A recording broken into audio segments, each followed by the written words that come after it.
You had a long NFL career. I think you've been in football like 30 years or something like that. It's been a long run. Tell us a little bit about that. I started as a ball boy when I was 10 for my stepdad at a high school.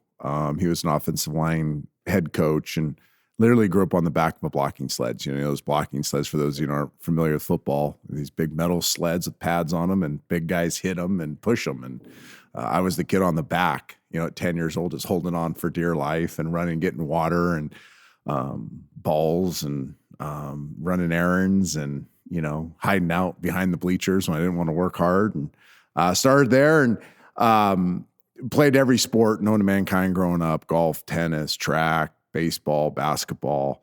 And then in high school, started playing football and was actually more recruited as a basketball player.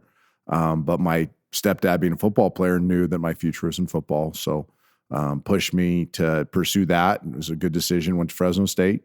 Was at Fresno for 4 years. I redshirted, played for 3 years, and left after my junior year. And then 6 years in Tampa. I was the 6th pick of the 1994 NFL draft, the Tampa Bay Buccaneers. Played 6 years there, one in Baltimore, where we were fortunate enough to win a Super Bowl, and then 4 in Seattle from Baltimore. I was signed to Seattle as a free agent. Baltimore didn't want me back. I guess I didn't do enough in Baltimore that 1 year. I spent 4 years in Seattle. Then got healthy again. I went through a bunch of injuries that I'm sure we'll deal with, and was feeling healthy again. So kind of asked for a trade somewhere I could go play. Played in Cleveland in 2005, and then suffered another pretty much career-ending injury. Then went back and finished my career 2 years with the 49ers, where I was pretty much a backup. Had to play a little bit my last year, 4 games, because Alex Smith got hurt. Then retired. In 2007 was my last season, and then immediately signed a contract with ESPN and worked at ESPN for 9 years. And then thought I had retired in Austin, Texas after that. And then we'll get into what I'm doing now. Absolutely.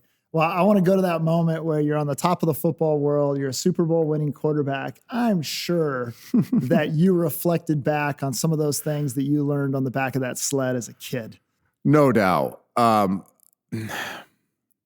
It's amazing how when you grow up around the right messaging, work hard, do hard things, nothing's given, everything's earned, treat people well, relationship business, just the core values that football teaches, that in each stage of my life, whether, a mountaintop experience or whether a valley experience, those principles hold up.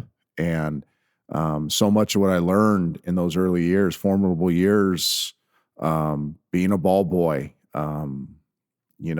picking up baseball equipment at the end of practice, making sure the baseball field was better than the way we found it. The gym, endless nights in the gym, countless amounts of coaches that poured into my life. So much of that, I can hear their voices in my head today, and so much of what I'm doing today, and so much what I did over my career, the foundation was set by those people in those circumstances. I've heard football coaches talk about off-season training, and that's where championships get won. And as you think about that kind of mountaintop experience that you had, and you looked back at all of the hard work, what did you learn about how life works and how the idea of working hard leads to the results that you're hoping to achieve in life? I think, the value of hard work is one, it allows you to pursue your potential. So the harder you work, the more investments you make into all areas of your life, the more positive output you're going to have. But I think there's a emotional and mental component to it too, where you start pushing past what you think are your barriers. And I see too often people have determined what their barriers in life are. So they'll get up to them, they'll work hard enough to get to those barriers. And then they'll say, okay, I've worked hard. I've done this, and that was hard. And now I'm going to exhale a little bit. And I think what you really learn at the highest levels is you don't really ever exhale.